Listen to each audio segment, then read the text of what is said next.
सिबिजाथाव गिबि गिबियावनो बाबानि चेनेलसिम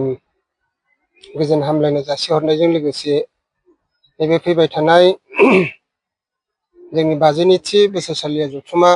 बोखावि लखिमपुर जिल्ला ब्रह्म धर्म आफादनि आरो लोगोसेयैनो 22थि बोसोरसालिया जथुमा बोखावि जोंनि लखिमपुर जिल्ला ब्रह्म धोरोम लाइमोन आफादजों लोगोसेयैनो 10थि बोसोरसालिया जथुमा जोंनि बोखावजायै लखिमपुर जिल्ला ब्रह्म धोरोम आइजो आफादनि जा मोनसे बोसोरारि जथुमा बे जथुमानि माखासे हाबाफारियाथ' दा मावनाय हाबाफारिया सोलिगासिनो दङ आरो लोगोसे दा जोंनि नैबे पेन्डेल लुनायनि हाबाफारियाबो दा जागायगासिनो दङ आरो लोगोसेयैनो जोंनि गासिबो नैबे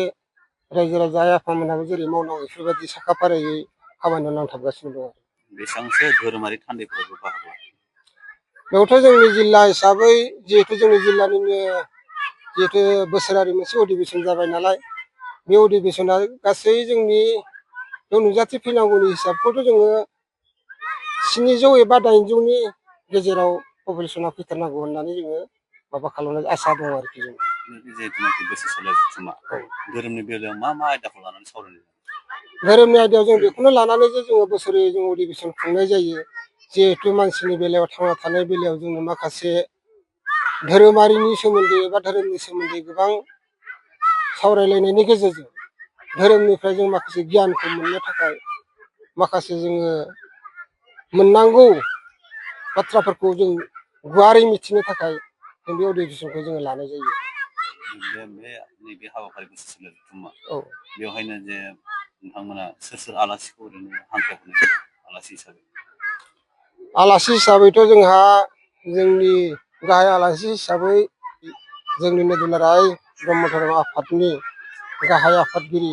मानगोनां मुस्रि गेवलां अस्नि कुमार स्वर्गीयारि आफाया बे नुजाथिफैगोन। बे साननैनि जानाखि जोंनि अधिवेशन बे साननैनि हाबाफारि लानानै जोङो जानाखि अधिवेशन खुंनो जों थांखि लादों बेखौ जोङो नांथाब नाजानायनि गेजेरजों जानाखि जोंनि जिल्लानि अधिवेशन बे जिल्लानि अधिवेशनखौ जों गोजोनै खुंफुंना हरनांगौनि थाखाय जोङो साखाफारा जानानै दंखायो। नैबे ओनसोलनि रायजो राजाखौ माबायदि बाहागो लाजानो लुगैदों जिहेतु नैबे ओनसोलनिफ्राय बे जायगायावनो खुंगोन जिहेतु ओनसोलनि बांसिन सुबुंफ्रा बाहागो लानांगोन बेयाव बे बेलायाव मा बुंगोन?